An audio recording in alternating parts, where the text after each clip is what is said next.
Badan Kepegawaian Negara BKN merilis beberapa pose jari yang dilarang keras dilakukan aparatur sipil negara atau ASN jelang pemilihan presiden 2024. Pose jari yang dilarang merujuk pada nomor urut kandidat calon presiden dan wakil presiden.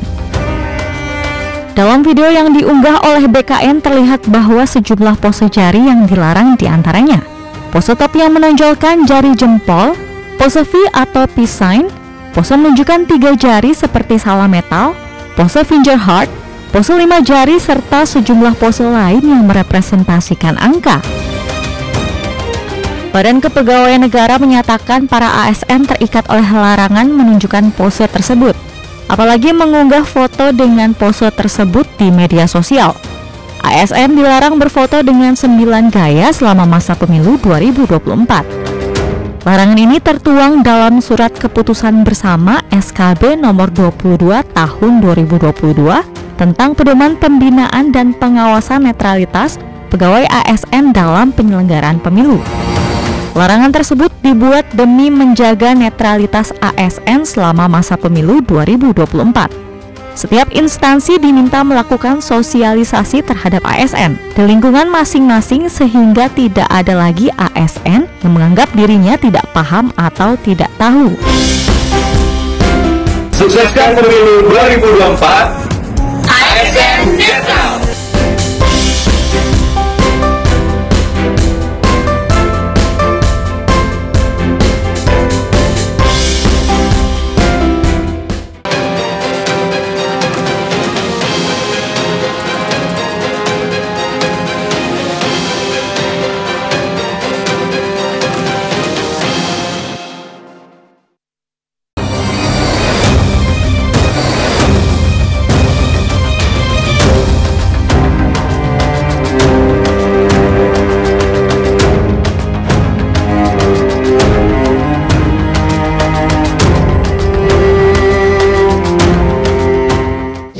Halo pemirsa, apa kabar? Anda menyaksikan One on One bersama saya Fazilah Khairunisa. Pemirsa, netralitas ASN di pemilu 2024 ini jadi perhatian karena netralitas aparatur sipil negara ini dapat membantu mewujudkan pemilu yang jujur dan adil. Dan netralitas ASN ini harus dijaga, diawasi, bahkan hingga dikawal. Dan ini diatur dalam undang-undang. Sanksi berat menanti bagi para pelanggarnya. Dan selengkapnya kita akan membahasnya bersama dengan Pak Haryomo Dwi Putranto, PLT Kepala Badan Kepegawaian Negara. Apa kabar Pak Haryomo? Alhamdulillah baik Mbak Sila. Atau saya bisa panggil Pak Yomo kali ya, biar lebih enak gitu ya Pak, lebih akrab. Pak, ini ada larangan dan netralitas ASN di pemilu ini lagi jadi sorotan dan perhatian begitu ya Pak. Ada beberapa larangan termasuk salah satunya yaitu larangan pose foto di media sosial begitu. Jadi kalau kita lihat ada 9 larangan, termasuk salah satunya ini ada pose favorit Pak yang kalau di foto-foto di media sosial yaitu pose maaf saya memperagakan sarang hiu dari Korea. Nah ini gimana nih tanggapannya Pak? Oke, makasih Mbak Sila. Sebelum menjawab pertanyaan saya sampaikan dulu ya. Jadi kita sekarang punya undang-undang baru, Undang-Undang nomor 20 tahun 2023. Tentang aparatur sipil negara. Jadi di dalam undang-undang itu sudah jelas fungsi daripada aparatur sipil negara itu sebagai pelaksana kebijakan publik, itu yang pertama. Yang kedua, yang bersangkutan itu sebagai pelayanan publik. Dan yang ketiga, sebagai perekat NKRI. Jadi ketiga fungsi itulah sangat strategis bagi seorang aparatur sipil negara. Nah, kita tahu bahwasannya semua ASN itu diberikan kewenangan. Dia punya jabatan, dia diberikan kewenangan, dia diberikan fasilitas. Nah, mengacu kepada fungsi itu, maka kita ingin ASN itu netral. Dia tidak boleh memihak salah satu kandidat, apakah itu pilpres atau pilkada. Kita ingin posisi ASN itu sebagai perekat pemersatu NKRI. Nah, kalau misalnya kita lihat fungsi yang kedua, kita tidak bisa bayangkan ketika seseorang itu memihak pada salah satu pilihan, kemudian dia akan memberikan pelayanan kepada masyarakat itu yang beda pilihan, itu tentu mengakibatkan pelayanan itu menjadi tidak maksimal. Nah, kita tidak ingin seperti itu. Yang kedua, ketika ASN itu dibolehkan untuk seperti dia memilih salah satu kemudian mempengaruhi oleh orang lain untuk memilih sesuai dengan yang dia inginkan, itu khawatirnya akan terjadi perpecahan di antara ASN. Maka fungsi yang ketiga ini harus kita jaga. Nah, kaitannya dengan pose, ya sebetulnya kalau ada ASN yang melakukan pelanggaran netralitas, itu ada regulasi yang mengatur adanya hukuman disiplin bagi ASN yang melanggar netralitas. Nah, yang pasti pose apapun yang dia lakukan, tidak hanya 9, bisa saja lebih, kalau itu mengarah kepada keperpihakan, itu tidak boleh. Ya, sekali lagi, itu tidak boleh. Bukan apa-apa, karena kita tidak ingin ASN itu terkotak-kotak, terpecah-pecah hanya karena beda pilihan. Itu Mbak Sil. Oke, tapi ini masih rancu soal hukumannya ya Pak. Tadi kan Bapak menyampaikan bahwa ada hukuman disiplin. Terparah, terberat, hukuman apa yang akan diberikan oleh ASN yang tidak netral? Oke.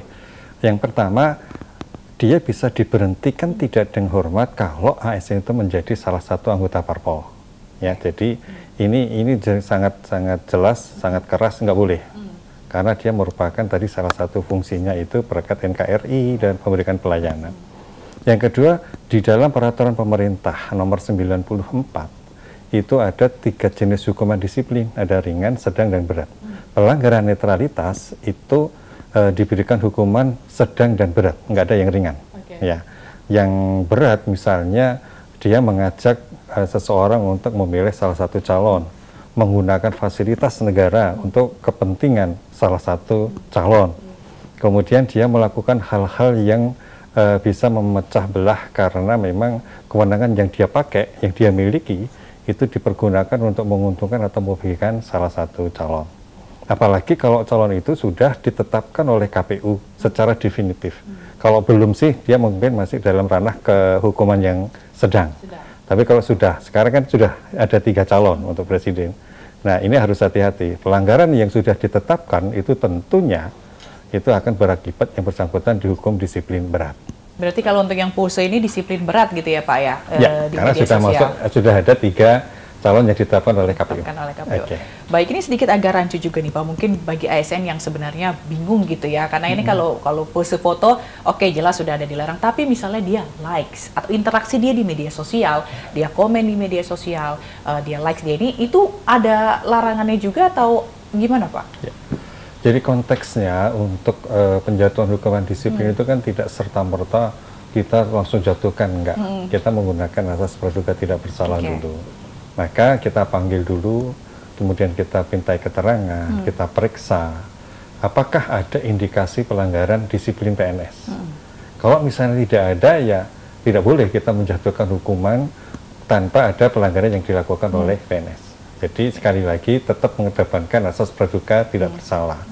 Kalau misalnya dia kebetulan ketahuan, contoh aja ya, yang sering terjadi, karena kebaikan hati dia, ada bendera parpol jatuh, kemudian berusaha untuk menegakkan di foto orang, disampaikan kepada pimpinan, itu tidak harus langsung kita jatuhkan.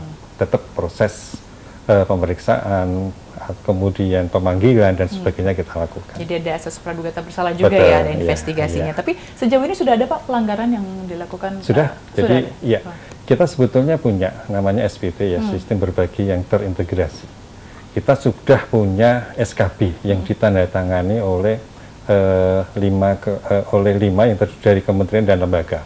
Yang pertama oleh Menpan, yang kedua oleh Mendagri, kemudian yang ketiga oleh Kepala BKN, yang keempat oleh Kepala KSN, dan yang terakhir oleh Bawaslu. Jadi itu merupakan satgas untuk netralitas PNS. Nah, kita sudah juga bangun suatu aplikasi yang saya sampaikan tadi. Jadi semua kalau ada pelanggaran, dugaan pelanggaran netralitas, itu bisa dilakukan laporan itu melalui sistem yang kita bangun tadi. Dari 5 itu boleh dia kemudian meneruskan, kemudian kita sampaikan kepada masing-masing institusi sesuai dengan kewenangan. Kalau misalnya Bawaslu, ya harus dilakukan pengkajian betul, apakah memang pelanggaran itu betul-betul dilakukan atau tidak. Kemudian oleh KSN ya kita merekomendasikan, oh ternyata kalau hasil kajian itu terdapat pelanggaran, ya maka harus ditindaklanjuti dengan hukuman. Itu semuanya dilakukan by system. Nah, BKN sendiri kebetulan kita punya kedeputian pengawasan pengendalian ya. Jadi kita punya cara untuk memastikan apakah yang bersangkutan itu kalau terbukti melanggar ditindaklanjuti oleh pejabat pembina kepegawaian. Kalau di daerah ada gubernur, ada bupati atau wali kota. Kadang-kadang kalau itu menguntungkan pejabat yang berwenang atau pejabat pembina kepegawaian itu nggak ditindaklanjuti. Nah, kita punya data, kita punya cara, mohon maaf, supaya yang bersangkutan itu ditindaklanjutin, dan itu kalau tidak, maka bisa sampai blokir data orang itu supaya tidak bisa berkembang karirnya, karena datanya kita kunci. Kalau dia mau naik paket nggak bisa, mau promosi jabatan juga nggak bisa. Jadi langkahnya di situ ya, dibatasi gitu ya iniannya. Baik, tapi kalau misalnya ini kita lingkupnya masih di media sosial gitu ya Pak, ini berlaku hanya untuk ASN-nya atau untuk keluarganya juga nih Pak? Kadang kan ada ASN-nya dia udah jaga, tapi ternyata istrinya malah di medsos, malah ntar foto atau menunjukkan simbol-simbol dukungan gitu. Itu gimana Pak? Ya. Jadi pada prinsipnya netralitas itu kan hanya ASN ya, pada prinsipnya itu. Tapi alangkah baiknya kalau ASN itu juga mengajak keluarga untuk tetap netral. Karena bisa jadi nanti ketidaknetralan keluarga itu juga berpengaruh kepada ASN. Tapi sanksi terhadap hukuman itu kan sebetulnya hanya diberlakukan kepada aparatur sipil negara. Nah, kami sering menghimbau kepada teman-teman yang menjadi ASN, kalau bisa ASN milih itu syukur-syukur keluarganya nggak tahu siapa yang dipilih. Saya ditanya saya, Bapak milih siapa ya, nanti rahasia gitu aja. Itu lebih aman. Ya, jadi nggak usah diumbar-umbar gitu ya Pak, nanti pas pencoblosan aja gitu ya. Tapi ini mungkin menarik kalau ini kan interaksi di media sosial, tapi kalau interaksi langsung gitu ada aturannya juga nggak sih Pak? Misalnya saya ASN, saya gabung atau saya ngobrol atau nongkrong bareng nih misalnya sama anggota parpol misalnya, padahal itu teman saya nih gitu, itu juga dilarang nggak? Atau ada batasan-batasan tertentu yang memang oke, boleh tapi gitu ada syaratnya? Kembali kepada tadi ya yang saya sampaikan, larangan-larangan yang mengakibatkan jatuh hukuman disiplin berat, sedang, itu kan ada ya. Nah, bisa jadi kebetulan teman dia seorang anggota parpol. Ya, kalau misalnya pilkada nanti salah satu kandidat gubernur, bupati, wali kota. Kita sebetulnya tidak sampai melarang yang seperti itu ya. Sepanjang itu yang dia lakukan tidak sampai pelanggaran netralitas ya tidak masalah. Maka kata kuncinya ketika misalnya ada laporan, oh si A itu kok kemarin ketemu sama salah satu calon, dia ngobrol, dan kita nggak tahu apakah yang diobrolkan itu berkaitan dengan ketidaknetralan atau tidak. Nah, itu perlu kita lakukan pemanggilan, pemeriksaan dan sebagainya. Gitu. Ternyata akan ada proses investigasi dan segala macam gitu ya Pak. Baik Pak, ini kan seluruh instansi pemerintah diminta untuk melakukan sosialisasi gitu ya terhadap ASN di lingkungannya. Jadi nggak ada lagi nih alasan bagi ASN, oh saya nggak tahu nih kalau misalnya ada aturan ini. Nah, seperti apa itu Pak? Oke, jadi kita ingin menyampaikan kepada instansi ya, pusat maupun daerah. Nah, biasanya pelanggaran itu paling banyak dilakukan oleh PNS daerah. Nah, tadi belum saya jawab, sampai saat ini ada 47 PNS yang melakukan pelanggaran.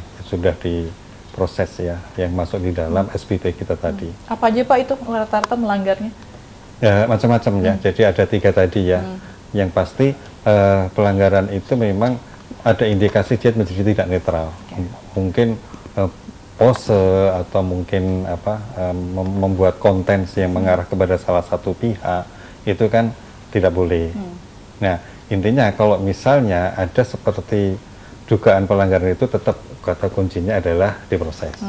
Nah, justru yang paling penting bagaimana instansi itu punya komitmen untuk melaksanakan menindaklanjuti kalau ada PNS yang melakukan pelanggaran netralitas. Ini yang paling penting. Kenapa demikian? Ini menjadi pembelajaran supaya yang lainnya tidak melakukan hal yang sama. Maka tadi saya sampaikan, kalau misalnya sudah terbukti melanggar, tidak dilakukan apapun, BKN nantinya akan turun. Kita punya fungsi pengawasan pengendalian. Sampai tadi saya sampaikan, orang itu kalau tidak diapa-apain, padahal terbukti, bahkan viral di media, yaitu kita blokir datanya aja, supaya yang bersangkutan sudah terkunci, tidak bisa karir kemanapun. Nah, sering ketika dalam acara-acara resmi, itu saya selalu himbau, ada salah satu waktu untuk ikrar netralitas, dibacakan dan disuruhkan oleh semuanya. Supaya yaitu supaya tertanam dalam hati kita bahwa saya itu ASN, saya harus netral, Fungsi saya sebagai perekat NKRI, saya harus berbuat adil melayani masyarakat tanpa melihat perbedaan pilihan. Ini yang paling penting. Maka kami menggunakan media, Mbak, menggunakan media, baik itu yang bisa diakses langsung ataupun mungkin melalui sosialisasi dan sebagainya. Yang intinya ada message, ada pesan. Ayo kita punya komitmen, bangun komitmen yang tinggi. Supaya apa? Supaya ASN ini terlindungi hak-haknya. Meskipun yang dia pilih nanti belum tentu menang ketika di pilkada, ya tetap dia tidak terpengaruh oleh karirnya. Jangan sampai ada bentuk kendoliman mereka yang kemarin tidak ikut berbusa-busa mendukung, padahal dia kompeten, akhirnya dia disingkirkan. Itu yang tidak boleh.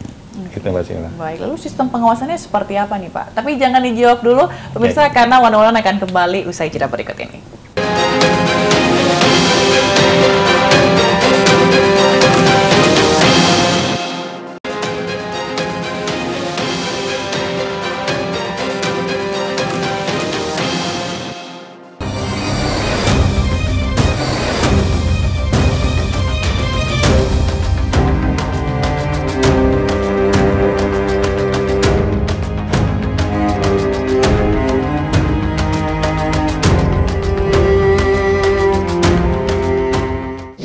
Anda kembali menyaksikan One on One, pemirsa, dan kita masih bersama dengan Pak Yomo, PLT Kepala Badan Kepegawaian Negara. Pak, tadi kita kalau udah bahas soal pelanggaran yang telah dilakukan oleh ASN gitu ya. Dan ini pemerintah melalui BKN telah merilis sistem berbagi terintegrasi atau SBT untuk penanganan pelanggaran netralitas pegawai ASN. Dan SBT ini merupakan kolaborasi pengelolaan data terintegrasi sebagai tindak lanjut penandatanganan keputusan bersama 5 kementerian lembaga terkait. Seperti apa sih Pak SBT ini? Jadi saat ini pemerintah akan menganjurkan bahwa proses pelaksanaan pengawasan itu efektifnya harus memanfaatkan teknologinya. Jadi kita tidak ingin melakukan dengan manual. Manual itu waktunya lama, kemudian membutuhkan tenaga banyak orang.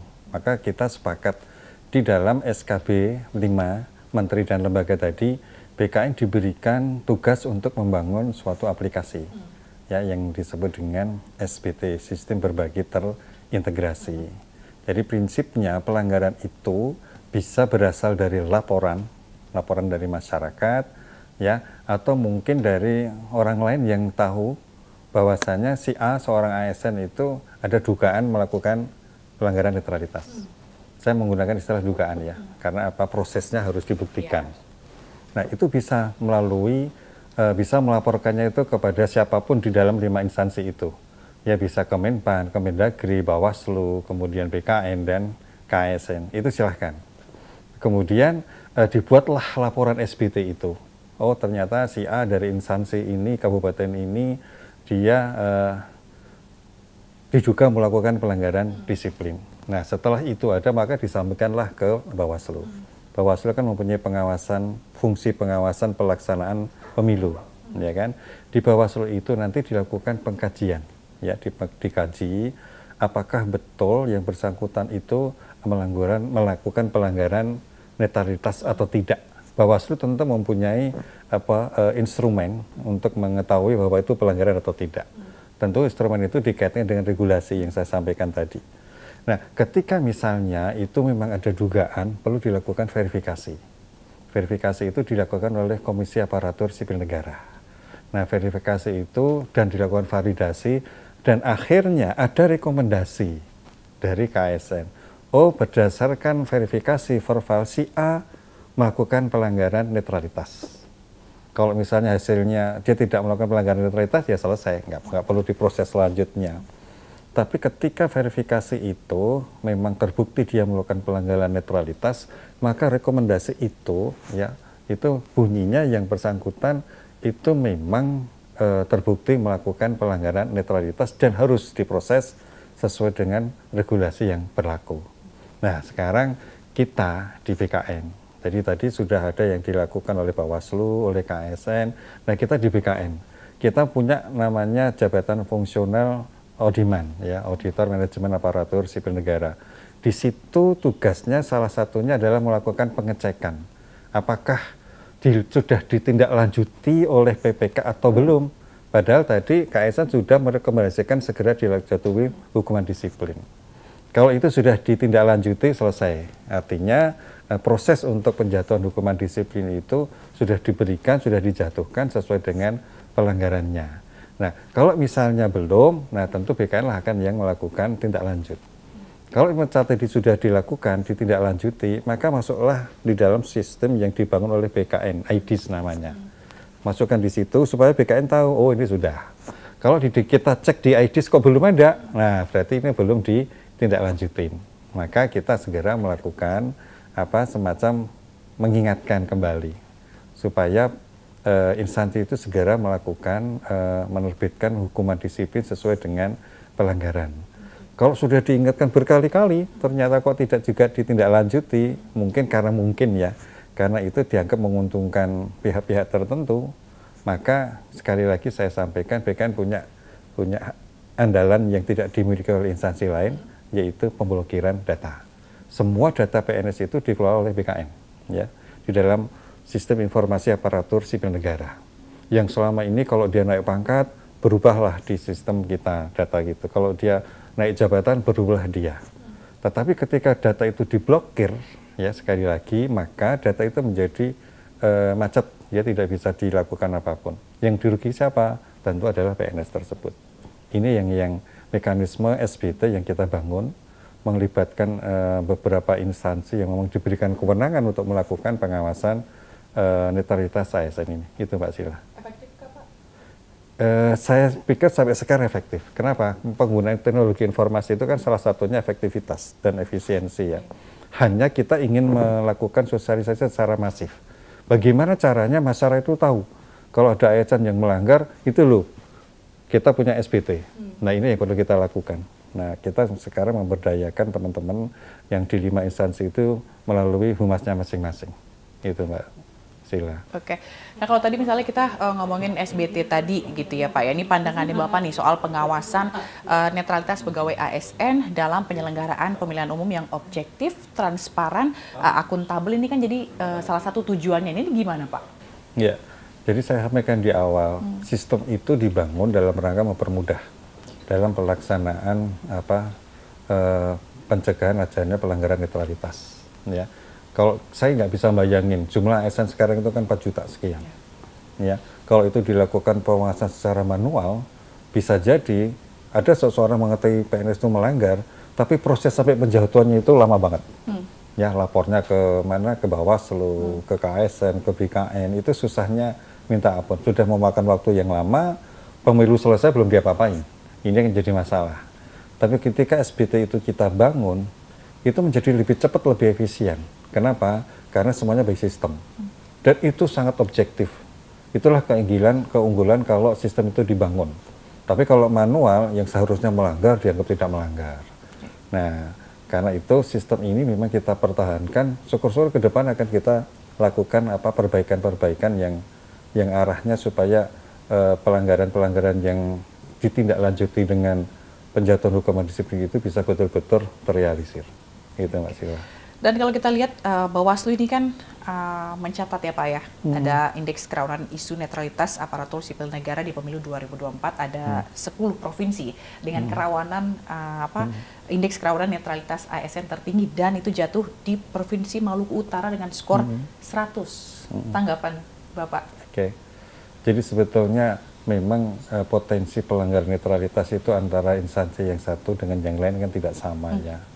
Saya memang baca kemarin di media, ya salah satunya ada di Provinsi Maluku Utara, yang indeks pelanggarannya itu kan tinggi. Ya. Nah. Sebetulnya kita itu pengennya tidak melakukan tindakan itu yang sifatnya represif, tapi lebih ke preventif. Itu yang menjadi tanggung jawab kita. Dan itu konsentrasinya tidak hanya yang ada di daerah-daerah yang indeksnya itu tinggi. Semuanya menjadi fokus kita. Maka kelebihan dari BKN itu punya instansi vertikal yang ada di daerah. Kita punya 14 kantor regional dan 21 UPT. Itu akan kita optimalkan untuk bisa melakukan pengawasan ini. Kalau misalnya dari Bawaslu itu sudah ada 10 daerah yang indeks pelanggaran netralitas itu tinggi, ya kita fokus ke itu juga. Tapi jangan sampai yang lainnya jadi kita kita abaikan, itu yang tidak boleh ya. Karena apa? Bisa jadi itu pelanggaran yang tahun kemarin. Tahun sekarang mungkin berbeda. Perkembangan kebudayaan, perkembangan situasi itu mungkin bisa merubah. Maka kita tetap harus waspada bahwasannya ada potensi yang selama ini mungkin belum masuk ke 10 besar, itu bisa jadi 10 besar. Dan tanggung jawab kita adalah gimana mencegah supaya yang 10 itu menjadi menjadi turun pelanggarannya, dan yang kurang itu tidak naik pelanggarannya. Itu yang menjadi konsen kita. Berarti intinya sebenarnya bukan tidak hanya 10 begitu ya, tapi seluruh provinsi ini akan dipantau gitu. Betul. Ya. Kalau tadi kita Bapak menyebutkan juga SBT lebih kepada di ruang digital gitu ya Pak ya. Kalau untuk di ruang fisiknya gitu diawasinya? Ya. Jadi kita sekali lagi saya sampaikan, kita punya program namanya sosialisasi, bimbingan teknis dan sebagainya. Ini kita masifkan, terutama menjelang bulan Februari tanggal 14. Ya. Sesuai dengan Presiden kemarin, kita kan sudah diberikan anggaran untuk masing-masing instansi ya. Januari harus sudah mulai. Nah, konsen saya selaku pimpinan DBKN, saya akan fokus kepada sosialisasi terhadap pencegahan pelanggaran netralitas. Ini menurut saya sangat urgent sekali. Ini menjadi prioritas saya. Kenapa demikian? Saya tidak membayangkan kalau sekali lagi ASN itu terpecah-pecah. ASN memang beda dengan anggota TNI dan Polri ya. Anggota TNI dan Polri menurut undang-undang dia tidak diberikan hak pilih. Tetapi ASN itu masih diberikan hak pilih. Kenapa? ASN itu adalah warga negara. Yang hak pilihnya sama dengan warga negara yang lain. Hanya bagaimana caranya supaya ketika hak pilih itu diberikan kepada ASN, mereka tetap satu, tetap merupakan perekat pemersatu bangsa, tidak terpecah-pecah. Inilah yang menjadi konsen kita semua, Pak. Oke, berarti intinya mereka tetap berpartisipasi dalam pemilu, tapi tidak menunjukkan atau menunjukan netralitasnya, netralitas begitu ya, tetap menjaga. Tapi dengan tadi kita sudah sempat dibahas di awal dengan hukuman itu, apakah membuat PNS akan jera dan takut untuk menjaga netralitas itu? Ya. Hukuman itu kan sampai pemberhentian. Ya, ketika seseorang memang berkomitmen untuk berkarir sampai dengan selesai, sampai dengan pensiun, dalam kondisi dia pensiun dalam keadaan yang baik, tentunya ASN yang bagus, dia tidak akan melakukan pelanggaran. Apapun pelanggarannya, termasuk netralitas. Ya, kalau pelanggaran yang lain itu mungkin dampaknya ke dia. Ya, misalnya pelanggaran yang berkaitan dengan moral dan sebagainya, itu mungkin ke dia.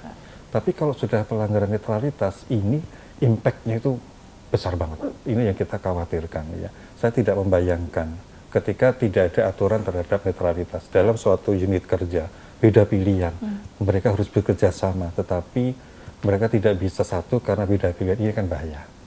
Maka sekali lagi, justru ASN itu di pelosok manapun itu ada. Kalau Mbak Sheila tahu, di perbatasan terpencil di 3T, ya, terpencil, tertinggal, terpinggir, itu mesti ada ASN. Ya, kita kan punya Badan Nasional Pengelolaan Perbatasan, di situ ada ASN. Nah, karena ASN itu dimanapun ada, maka fungsi yang ketiga ini harus kita pertahankan sebagai perekat NKRI. Ini yang menjadi konsen kita bersama, Mbak Sheila. Berarti pengawasan itu sampai ke pelosok-pelosok gitu ya. Nah, berarti hati-hati bagi para ASN. Pemirsa, kami akan kembali, jangan kemana-mana, tetaplah bersama kami.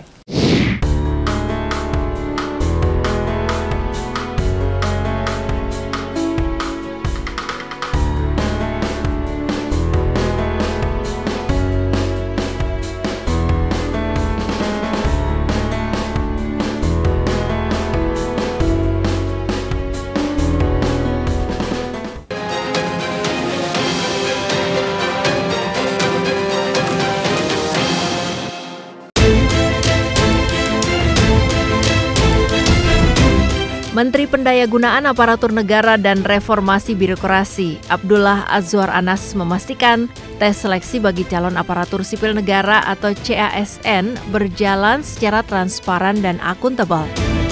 Pelaksanaan tes CASN 2023 yang dilakukan secara online dengan hasil tes secara live score bisa langsung dipantau oleh peserta tes.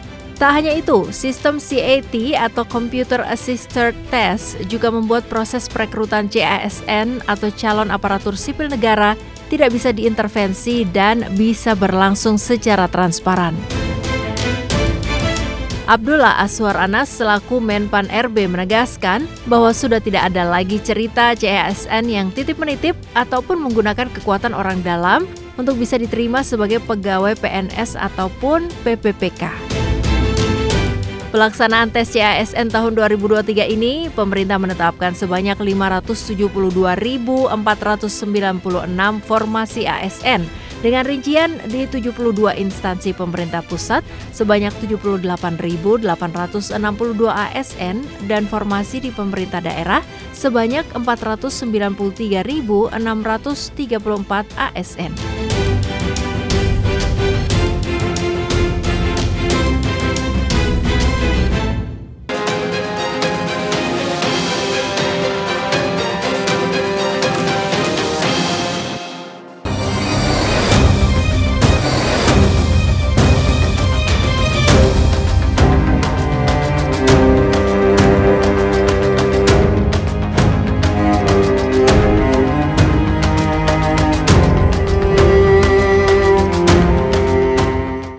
Terima kasih Anda masih di One on One. Pemirsa, kita tadi sudah membahas dengan Pak Yomo mengenai netralitas ASN di pemilu 2024.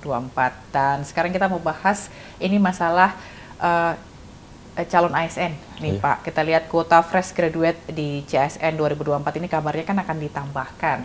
Lantaran katanya selalu kurang nih Pak. Kenapa nih? Padahal peminat untuk jadi ASN itu banyak banget, tapi di tahun 2023 kalau dari data hanya 20%. Gimana tuh Pak tanggapannya? Iya, memang kemarin kita punya undang-undang yang mengamanatkan untuk penyelesaian tenaga non ASN itu kan selesai di 31 Desember 2024 ya. Jadi amanat itu memang harus kita lakukan. Nah, pemerintah membuat kebijakan pada saat itu untuk formasi 2023 itu memang komposisinya 80% itu untuk formasi khusus. Formasi khusus itu adalah mereka yang sudah bekerja ya di instansi itu. Terus yang 20% itu untuk formasi umum, itu fresh graduate. Ya, itu tuh yang diambil kebijakan oleh pemerintah. Kita akan evaluasi ya, apakah dengan komposisi 80-20 itu sudah bisa terpenuhi kebutuhan pemerintah untuk mengisi jabatan-jabatan yang strategis. Bukan berarti kita itu tidak memikirkan mereka yang fresh graduate, ya. Karena ada amat undang-undang harus selesai di tahun 2024. Bisa jadi ke depan itu nanti ada perubahan komposisi untuk fresh graduate. Yang pasti akan ada kemudahan dalam melakukan seleksi aparatur sipil negara ini. Kita sudah membuat terobosan-terobosan supaya orang itu mudah mengetahui jabatan-jabatan yang akan dilamar. Contoh begini, selama ini banyak orang yang melamar itu informasinya itu tidak lengkap. Kalau saya melamar jabatan ini, misalnya analis SDM aparatur gitu ya, apa yang saya kerjakan? Terus kalau saya diangkat, penghasilan saya berapa? Komponen penghasilan itu terdiri dari apa saja? Itu kan selama ini tidak ada. Nah, alhamdulillah kemarin kita sudah buat portal namanya Karir Calon Aparatur Sipil Negara. Ketika dia mendaftar melalui sistem SSCASN, itu dia akan tahu, oh kalau jabatan ini saya lamar, besok kalau saya diangkat, ya itu saya akan melakukan tugas fungsi saya seperti ini. Karir saya kalau sampai pensiun, apakah saya mau terus jadi non fungsional sampai eselon 1, atau saya tetap akan di fungsional, itu semua ada. Penghasilan saya berapa ada. Jadi kemarin kita konsen ke situ. Untuk yang komposisi ini sekali lagi tentu akan kita evaluasi ya. Karena sekali lagi itu ada amanat di Undang-Undang ASN supaya itu segera diselesaikan dan itu menjadi konsen kita bersama. Kita juga memberikan penghargaan bagi mereka yang selama ini sudah mengabdi. Itu Mbak Sila. Oke, tadi kalau di sebelum-sebelumnya Bapak juga sempat menyebutkan bahwa ASN kita ada di pelosok-pelosok gitu ya, di 3T, daerah 3T tertinggal, terdepan, dan terluar. Tapi informasinya ini katanya sepi peminat, Pak. Kenapa kok sepi peminat? Apa karena terlalu jauh kah? Apa tunjangan atau gajinya terlalu kecil kah? Gimana Pak? Iya, jadi memang seseorang itu melamar dalam suatu jabatan, dia ingin diangkat menjadi CPNS atau P3K, dia akan tahu kalau saya diterima akan ditempatkan di mana. Memang selama ini yang menjadi prioritas adalah tempat-tempat yang di perkotaan yang ramai. Kalau misalnya yang di 3T itu kan sepi. Nah, kemarin ada kebijakan, usulan kebijakan dari pemerintah, bagaimana kita memberikan semacam reward kepada mereka yang nantinya yang akan ditempatkan di 3T itu.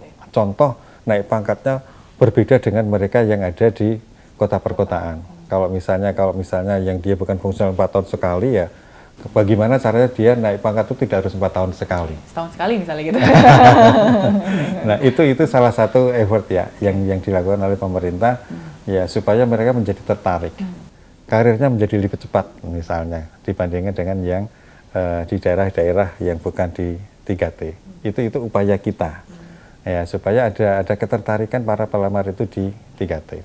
Ada afirmasi misalnya, ada afirmasi untuk penerimaan di 3T, mungkin lebih dimudahkan, apakah itu passing grade-nya atau bagaimana. Yang pasti kita ingin semua daerah di Indonesia termasuk yang 3T itu menjadi salah satu pilihan karir bagi para masyarakat yang ingin melamar menjadi calon aparatur sipil negara. Itu Mbak Sila.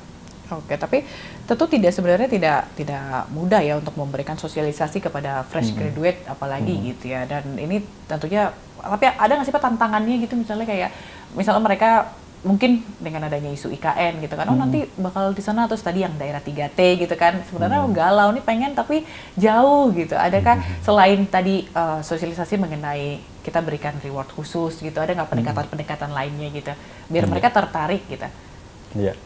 Jadi sebetulnya kondisi demografi di Indonesia itu kan antara daerah yang satu dengan yang lain kan tidak sama ya. Beda kalau di Singapura, di Malaysia, relatif lebih mudah lah dalam distribusi pegawai. Ya. Nah fokus kita itu sebetulnya tidak hanya menambah pegawai secara kuantitas, tentu kualitas juga kita perhatikan. Dan yang tidak kalah pentingnya yaitu dengan melakukan pendistribusian ASN itu ke beberapa daerah itu secara merata sesuai dengan kebutuhan. Ini yang sering menjadi konsen pemerintah. Maka ketika menetapkan kebutuhan formasi, ya perhatikanlah adanya kebutuhan-kebutuhan di 3T. Ini yang sering kita lakukan. Formasi yang kita tetapkan ya mungkin kalau kita ingin supaya 3T itu terpenuhi ya sebagian besar di 3T itu. Kenapa? Ya karena kalau misalnya dia ke sana itu biasanya pertama saingannya menjadi tidak seberat ketika dia melamar di daerah yang perkotaan. Ya, kemungkinan untuk presentasi untuk diterima itu menjadi lebih tinggi. Nah ini. Nah yang kedua ya kita harus membangun sarana prasarana di 3T itu supaya PNS atau P3K itu bekerja di sana itu nyaman. Kalau kita lihat kondisi saat ini guru yang di 3T, guru penggerak dan sebagainya itu tantangannya kan besar sekali ya. Tapi faktanya mereka juga motivasi untuk mengajar dan mencerdaskan kehidupan bangsa juga tinggi. Maka ya tetap kuncinya adalah kita berikan apresiasi, reward, kemudian afirmasi untuk bisa diangkat dalam jabatan-jabatan di 3T itu Mbak Sila.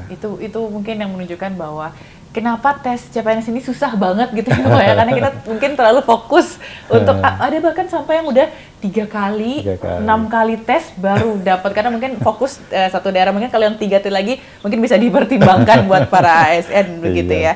Oke, baik, berarti ini soal CPNS ini akan ada evaluasi, tentunya nanti penerimaan atau seleksi yang akan datang harus lebih mudah lagi gitu ya. Baik, dan kita akan memastikan bahwa, balik lagi ke pemilu nih Pak, berarti Pak Yomo memastikan bahwa ASN netral ya Pak di pemilu kali ini? Harus netral. Yakin Pak bakal semua netral? Harus yakin. Oke, baik. Sepanjang kita law enforcement-nya kuat, penegakan hukumnya itu kuat, saya yakin untuk mencapai ASN yang netral itu lebih mudah ya. Makanya kita pakailah tadi penegakan hukuman bagi mereka yang terbukti melanggar netralitas. Itu Mbak Sila. Baik, tentu kita berharap juga ya ASN akan netral dalam pemilu 2024 ini karena membantu mewujudkan pemilu yang jujur dan juga adil. Terima kasih Pak Haryomo Dwi Putranto, PLT Kepala Badan Kepegawaian Negara telah bergabung di One on One kali ini. Salam sehat selalu Pak. Salam sehat selalu. Nah, pemirsa, itu dia tadi One on One, sampai jumpa di lain kesempatan.